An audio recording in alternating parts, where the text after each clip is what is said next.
breathing exercises for cold hands and feet. I'm going to explain everything that you need to know so you really get it.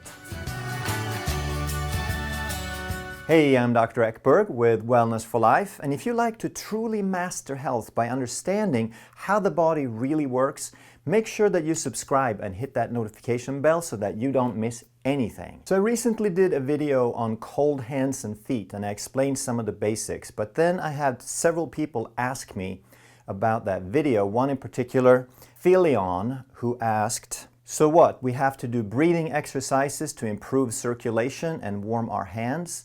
And that is exactly right. So we're going to dig a little bit deeper into this so you really get the full understanding. The second question that he asked, that's a great one, was, is cold hands and feet something that never goes away? So we're going to answer that one as well toward the end, so make sure you stay tuned. So to really understand the big picture, we have to look at some of the basics of the body, how it works. So first of all, yes, it is the blood circulation that's going to warm your hands and feet. And your core temperature is somewhere around 98.6 degrees Fahrenheit or 37 degrees Celsius. That's the core temperature. That's the temperature of the blood and the tissues inside your body. So as the blood circulates through the body, it takes that heat with it. And hands and feet, they're kind of bony, if you haven't noticed. They are mostly bone and connective tissue, tendons. They don't really have a lot of muscles or active tissue that generate heat. It's not the fingers that work, it's the muscles in the forearm. So the engine sits a distance away from the fingers. So because there's nothing generating heat out here, the hands are almost entirely dependent on blood circulation for that warmth. So as the blood circulates, it takes the heat with it out to the fingers. So if you're sitting in a room that's about 74 degrees, let's just call that a good, comfortable temperature. Now, your body has enough energy, it has enough heat to keep a good, steady supply of warm blood to the hands, because your body is 98.6, the room is 74, and your body has enough energy from its basal metabolic rate to produce enough energy to make you comfortable. It doesn't have to save energy. It can freely and generously supply the hands with warmth. However, if you were to sit half naked in freezing temperatures, now that's an emergency, and now your body doesn't have the resources, it doesn't have the energy to keep up with that extreme energy loss, because your body is losing heat to the environment. The greater the temperature difference, the quicker you lose the heat. And if it's a big difference, like from 98.6 to freezing, now your body has to conserve energy, because that's an emergency. So now it doesn't have the energy to freely circulate it, and instead it's going to pull the blood back to the core to save your life, because your brain and your heart and your vital organs are more important to sustain life than your extremities are. So that's the first part to understand, that yes, in a warm room, you're supposed to have warm hands. In a comfortable room, your blood, your fingers, should stay somewhere around 90 degrees, give or take a few degrees. That's a comfortable, normal temperature. But of course then in an emergency, when you have to pull resources back, your fingers aren't supposed to be warm anymore.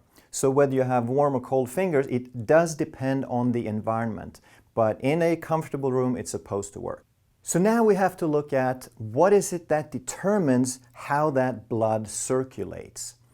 And it is the autonomic nervous system, which has two branches. It's called the sympathetic or fight-flight portion of the nervous system, and the parasympathetic, which is your feed-breed. So the sympathetic acts in emergencies, and the parasympathetic acts when we're supposed to digest, have our immune system going, defend ourselves from microbe, for reproduction, and for healing. So the sympathetic nervous system, the fight-flight, is constrictive. It constricts blood vessels, so that makes the blood flow faster out to muscles in an emergency, but in chronic stress, it also constricts to keep the blood away from the fingers, so now they get cold. And this works like a seesaw. Whenever, it's not an on-off switch, but whenever the sympathetic nervous system increases activity, the parasympathetic nervous system is going to decrease activity. So these branches of your autonomic nervous system is what determines how much blood circulation gets into the hands. So the next question is, what does breathing have to do with this? It has everything to do with it, because when you breathe in, your heart beats faster. When you breathe out, your heart beats slower. And that heart rate is also determined by your sympathetic and your parasympathetic nervous system. So when you breathe in and your heart speeds up, then that sympathetic nervous system is increasing in activity. And when you're breathing out and your heart slows down, then your sympathetic is decreasing and your parasympathetic is increasing its activity. So breathing is very tightly linked to this balance that determines your circulation. So why does the body do this? Is it random? Is it smart? You bet it's really, really smart, because the autonomic nervous system, the sympathetic and the parasympathetic, it's a resource allocation system. It prioritizes resources. So when you're sitting in the freezing cold, then it's an emergency and the resources are pulled back to save your life by keeping your vital organs alive. And the same thing happens when you're breathing, that it's also a type of prioritization, that when you breathe in, there is more air, more oxygen in the lung for the blood to pick up, so it makes more sense to send the blood there more and faster, so your heart speeds up during an in-breath. And when you breathe out, there is less oxygen in the lungs, so it makes sense to slow down a little bit. This way we optimize the utilization of the blood. So if your average heart rate is maybe 65, then it's probably around 70 on an in-breath and about 60 on an out-breath. That's a normal and good amount of heart rate variability. The healthier you are, the more you have. So by practicing breathing, you can create a balance here, because as you breathe in, you fire off your sympathetics. As you breathe out, you fire off your parasympathetics. But the way most people breathe is that they breathe in to fire the sympathetics and they breathe out. And they breathe in and they breathe out. So they breathe out much, much too fast to allow that parasympathetic nervous system to engage. That's why the in-breath and the out-breath have to be somewhere around 4 to 5 to 6 seconds to allow that parasympathetic to engage. So you can tell this immediately. If you just take a slow breath in and a slow breath out, just let it out very, very slowly, you can notice how you relax instantly. And that's because you activate that parasympathetic nervous system. And if you practice this on a regular basis, then you can start changing this balance permanently. So I would suggest that you do 5 or 10 minutes at a time, once or twice a day. Because doing that, you're going to start creating a habit. And this is where people don't quite get how far-reaching, how profound this benefit can be. And this is about the next question, is this something that never goes away? So now we have to understand one more concept called neuroplasticity. And we have to understand that this balance and the neuroplasticity and the brain and the cold hands and feet, all of these things relating to physiology are what we call functional. Something that's functional is not structural. Okay? A structural problem is, let's say that you had a nerve from your brain to the arm, and if that nerve is completely severed, let's say in an accident, now there is no function in that arm because there's a structural lesion. That wire just isn't there anymore. It's been cut. That's a structural problem. It isn't there. But a functional problem means that the wire is there, there's a transmitter and a receiver, and it's just not working at 100%. It's working a little too not enough, or it's working too much. It's out of balance. That's a functional problem. And 95% or so of all the problems people have, basically anything except accidents, are functional problems. They're not structural problems. So cold hands and feet and digestive issues and diabetes, etc., they're all functional problems. The parts are there, they're just not doing exactly what they're supposed to in a good balance. So that's what functional is. And neuroplasticity, that's the brain's ability to change, to manage all of this. So everything that you do, everything that you learn how to walk, you learn how to talk, you learn how to catch a ball, you write a certain way, you prefer one hand over the other. Those are all habits, and as a result of those habits, you have developed a certain pattern in your brain. But thanks to neuroplasticity, thanks to the ability of the brain to change and rewire, you can change habits. So having cold hands and feet, having an overactive sympathetic nervous system is a habit. You have done more things in your life to trigger sympathetic things than you have to trigger parasympathetic things. And that's not too hard in our day and age because we have chemical, structural, and emotional stresses. So anything that gets you tense or frustrated or overwhelmed or angry or irritated is going to trigger a sympathetic response. And once we get so used to this that we don't even notice, now it's a chronic habit. It's just kind of there in the background.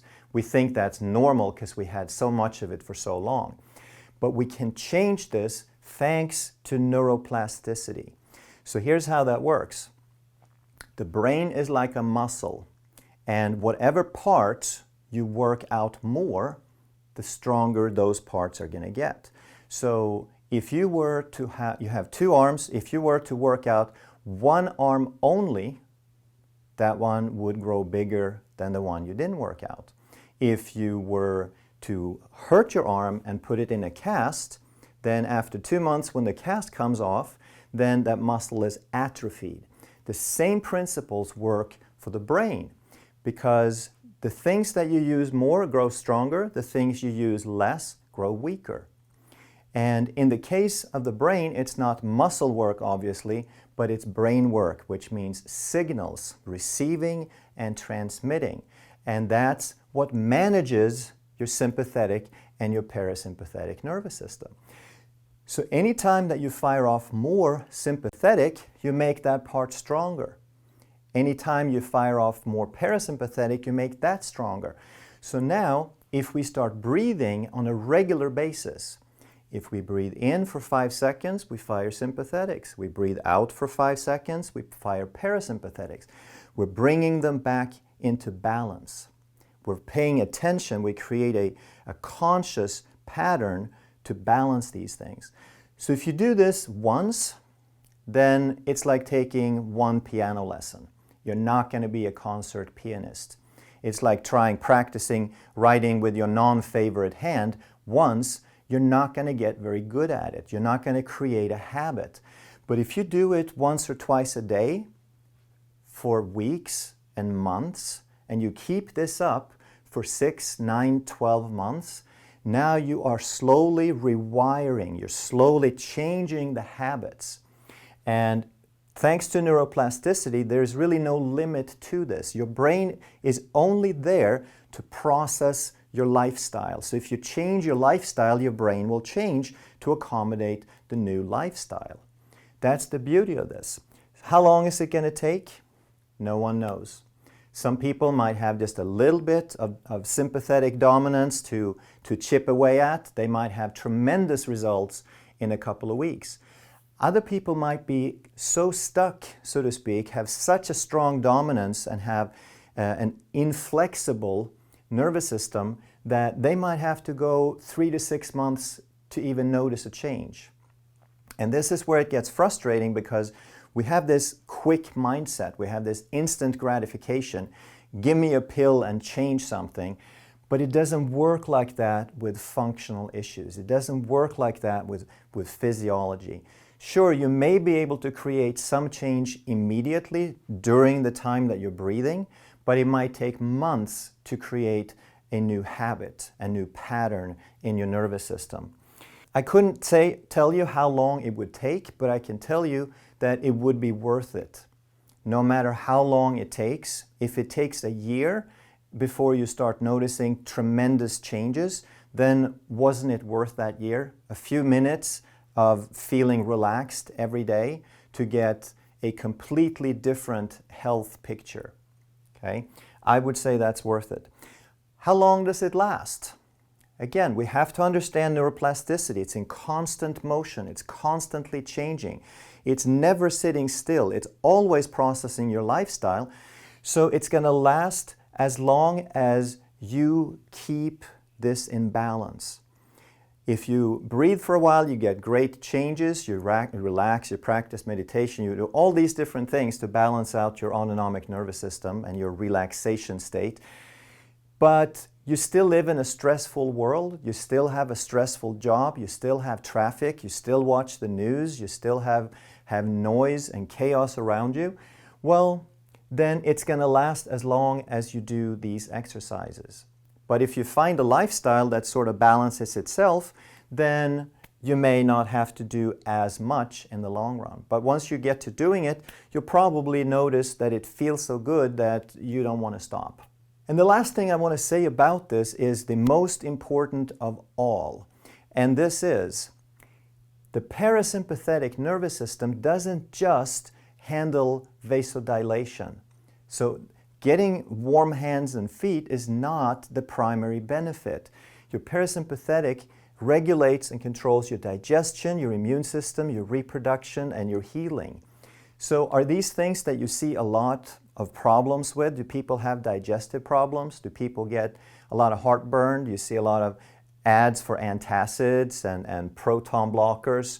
Do people get a lot of colds and flus? Do you see a lot of ads for cold medications? Do you see a lot of ads for get your flu shot?